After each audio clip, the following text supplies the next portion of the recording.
আপনার ছেলে মেয়েদের ইংলিশ মিডিয়াম স্কুলে ভর্তি করতে চান? One of the best CBSE school Manibhai English medium school, Jhalda, Nampara, Kumarkuli. এখানে অভিজ্ঞ শিক্ষক মন্ডলী দ্বারা অত্যাধুনিকভাবে শিক্ষাদান করা হয়। রয়েছে ডিজিটাল ক্লাসরুম, কম্পিউটার, যোগ ব্যায়াম, ক্যারেটে, ছবি আঁকা শেখানো হয়। রয়েছে হোস্টেল ও যানবাহনে যাতায়াতের ব্যবস্থা। নার্সারি থেকে অষ্টম শ্রেণী পর্যন্ত ভর্তি চলছে।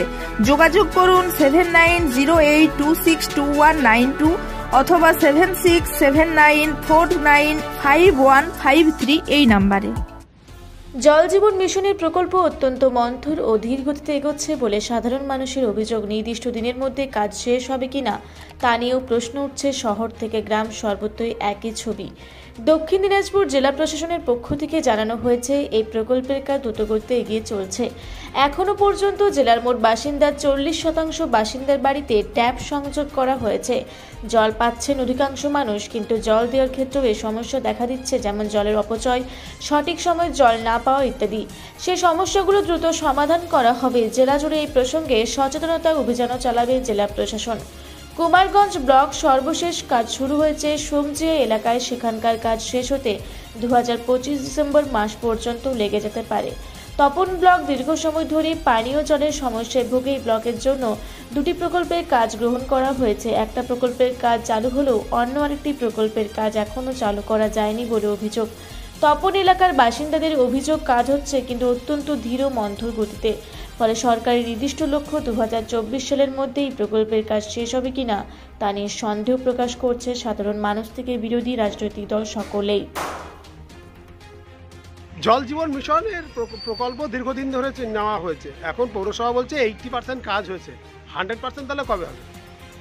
এটা আমাদের স্বপ্নের একটা প্রকল্প সেন্ট্রাল গভর্নমেন্ট। সেই স্বপ্নের প্রকল্পটাকে বাস্তবে রূপায়িত করার জন্য প্রত্যেকটা পৌরসভাকে 2 বছরের টার্গেট দেওয়া হয়েছে। তো 2 বছরের মধ্যে আমার তো মনে হয় না 30 থেকে 40% কাজ হয়েছে। কারণ অধিকাংশ বাড়ির কাছে আমার কাছে লাট এখনো বন্ধ পড়ে আছে, যে প্রত্যেকটা বাড়িতে এখন পর্যন্ত কানেকশন দেওয়া হয় না, মুখ বেছে বেছে কানেকশন দেওয়া হয়। তো দেখা যাচ্ছে বিরোধী দল করছে বা অমুক করছে, তার জন্য তাকে তার বাড়িতে কানেকশন দেওয়া হবে না। কানেকশন দিতে গেলে তার বাড়ি থেকে 200, 250, 300 টাকা করে নিতে হয়। তো এই ব্যর্থতার মধ্যে এই সরকার এইভাবেই টালমাল করে চলছে। এটা শুধু এই বালুরঘাট না, গোটা আমাদের এই গোটা দক্ষিণ দিনাজপুর ব্যতীত একই চিত্র। এই সরকার পুরোটা ব্যর্থ সরকার। আমাদের এই পৌরসভার পুরো টিমই ব্যর্থতার দায় স্বীকার এতে নিতেই হবে। কারণ 80% যদি ব্যাপার চলে আসে, আমার মনে হয় না 80% এটা বাস্তবে রূপায়িত হয়েছে। আমার মনে হয় 30 থেকে 40% কাজ হয়েছে, কিন্তু আমাদের 100% কাজ করার কথা ছিল। তপনের যে পানীয় জল প্রকল্প, সেটাও তো 20 বাউ চলে।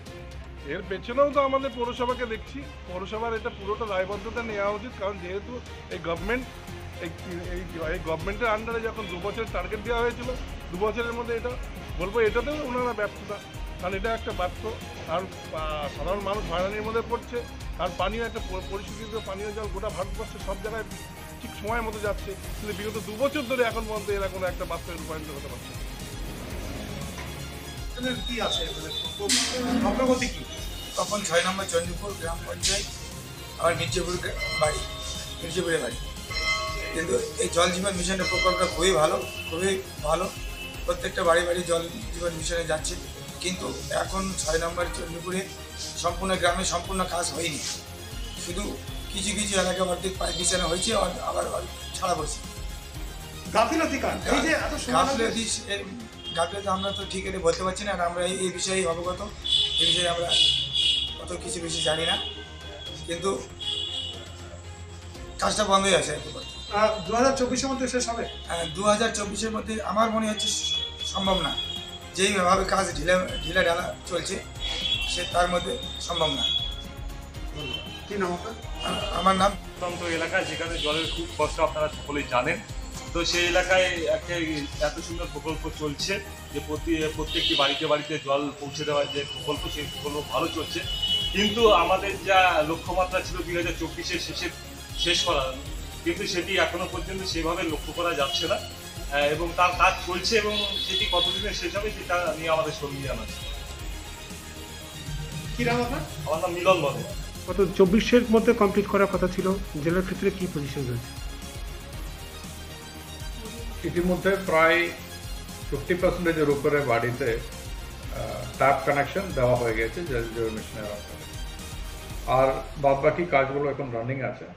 আমাদের বিভিন্ন যে বড় প্রজেক্টস যেগুলো আছে, গঙ্গারামপুরে 2টো বড় প্রজেক্টস চালু হয়ে গেল, তপনের একটা হয়েছে, আরেকটা এখন চালু হবে। কুমারগঞ্জে কাজ দ্রুতগতি চলছে, যেটা একটু দেরিতে শুরু হয়েছিল। সমজিয়াতে যে কাজ আছে এটা পরে শেষ হবে প্রায় আগামী 2025-এর মাঝখানে মোটামুটি শেষের দিকে যাবে। আর এক্সপেক্টেডলি ওখান থেকে জল সাপ্লাই করতে হতে ডিসেম্বর হয়ে যাবে। আমরা লাস্ট ওটা এক্সপেক্ট করছি 2025 ডিসেম্বরের মধ্যে আমাদের লাস্ট লেগ অবধি কমপ্লিট হয়ে যাবে। তার আগে বাদবাকি পোর্শনসটা কমপ্লিট হয়ে যাবে। এখন পর্যন্ত 50%-এর উপরে বাড়িতে ট্যাপ কানেকশন দেওয়া হয়ে গেছে। এবার ট্যাপ কানেকশন দেওয়ার পরে আমরা বিভিন্ন স্তরের ভেরিফিকেশন করছি, আদৌ জল পাচ্ছি কি না, যদি পেয়ে থাকে তার কোয়ালিটি কীরকম আছে, যদি পরিমাণ সেটা দেখছে, প্রেশার আছে কি না। প্লাস আর একটু সচেতনতা বাড়ার জন্য যারা জলের অপচয় একটু লক্ষ্য করছি, আমরা বিভিন্ন ধরনের অপচয় লক্ষ্য করেছি, তাই সেগুলো অ্যাড্রেস করার জন্য আইসি ক্যাম্পেইন, যেটা একটা অ্যাওয়ারনেস ক্যাম্পেইন ইত্যাদি এখন শুরু হবে। দক্ষিণ দিনাজপুর থেকে বিদ্যুৎ কুমার মাহাতোর রিপোর্ট, রূপসী বাংলা মিডিয়া। পুরুলিয়া শহরে এখন স্বল্প খরচে উন্নত ও অত্যাধুনিক চিকিৎসা পরিষেবা বর্দান হসপিটালে। এখানে general, laparoscopic, gynaecologist, paediatrician, anaesthetist, general physician, orthopaedic সহ বিভিন্ন রোগের অভিজ্ঞ ডাক্তারবাবুরা নিয়মিত রোগী দেখছেন। এছাড়াও 24 ঘন্টা বিনামূল্যে অ্যাম্বুলেন্স পরিষেবা রয়েছে, স্বাস্থ্যসাথীর সুবিধাও। যোগাযোগ করুন বর্দান হসপিটাল, রাঁচি রোড, সৈনিক স্কুলের নিকটে। মোবাইল নাম্বার 8918968624 অথবা 9614876080 অথবা 6294216962 এই নাম্বারে।